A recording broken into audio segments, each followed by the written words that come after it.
The next theme is contrast. Contrast in rushing train and idle lone. यहाँ signal man एक idol, बेकार और loan, तन्हाई की ज़िंदगी गुजार रहा है। ये सिंबलाइज करती है पूरी मॉडर्न लाइफ को, जिसके अंदर इंसान तन्हा हो गया है और डेजर्टेड हो गया है, और प्रैक्टिकली हाथ से काम करने की बजाय मशीन से काम लेता है, और मशीन ज़्यादा एनर्जेटिक और ताकतवर और जिन जैसी है। यहाँ पर कंट्रास्ट दिखाया गया है कि वीराने के अंदर अगर कोई चीज़ आती है वो तेज़ और तुंद, वो रशिंग ट्रेन होती है जिसकी पावर्स को आप रोक नहीं सकते, ब्लाइंड पावर के साथ आती है। तो ये कंट्रास्ट दिखाया गया है। इस कंट्रास्ट से हमारे सामने क्या चीज़ सामने आती है?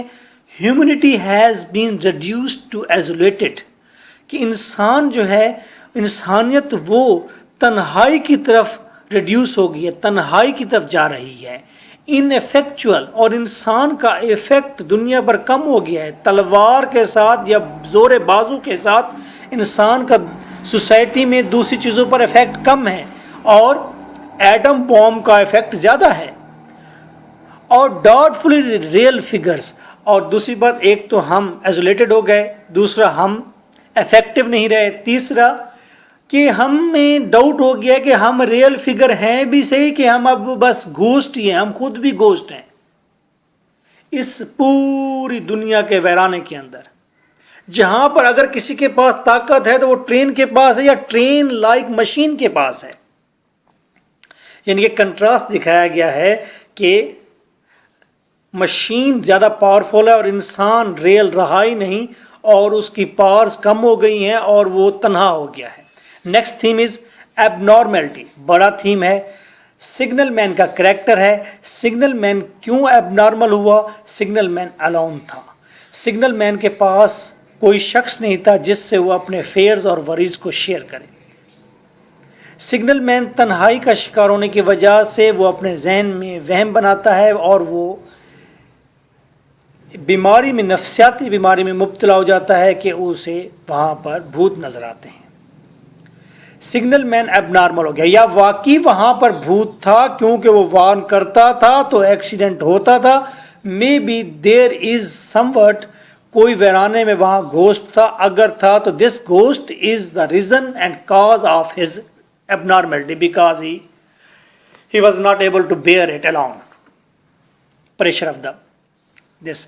और आपने प्रेशर ऑफ दिस घोस्ट, आपने स्पेशली इसके अंदर घोस्ट की प्रेजेंस को आपने वो एलाबोरेट करना है, और काजेस को एलाबोरेट करना है कि किस तरह से और क्यों ये शख्स सिग्नल मैन वो एबनॉर्मल हुआ।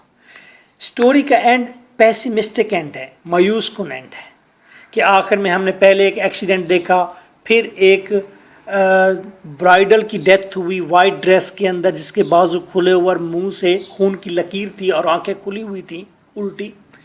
उसके बाद फिर हमने देखा कि signal man himself was crashed in front of the train. तो ये पेसिमिस्टिक एंड है स्टोरी का। इसीलिए मैं कहता हूँ कि बस हनी सिंह के गाने सुना करें और आतिफ असलम की भी ना सुना करें, बस हनी सिंह की ही सुना करें।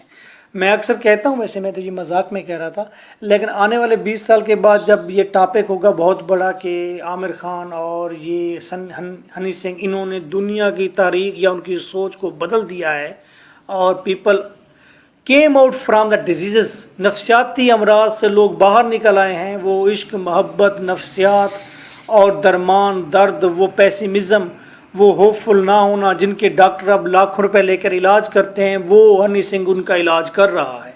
ये पॉजिटिव एज दिखा रहा हूँ जो कि आप शायद बेयर ना कर सकें, बर्दाश्त ना कर सकें। फ्यूचर के 20 साल बाद के आपके जो बच्चे होंगे वो अपनी बुक्स के अंदर इनको पढ़ रहे होंगे।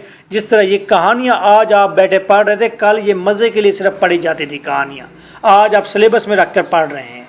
कल इसी तरह वो पढ़े जा रहे होंगे और वो कहा जाएंगे ये सोसाइटी के डॉक्टर्स हैं। ये कहेंगे मैं कोई और एंगल दिखा रहा था, लेकिन ये मेरा एंगल सारा गलत है। आप इसके बारे में ना सोचें, आप बस गोश्त के बारे में सोचें इसको लिखना कैसे है, इसका आंसर कैसे देना है. So nice of you. Thank you very much. This is lecturer M.K. Bhutta. My phone number is 033346555305 and my Twitter, Facebook and Skype for online studies is lecturer M.K. Bhutta. BHUTTA Bhutta. Okay. So nice of you. Take well care of yourself. Thank you for being here.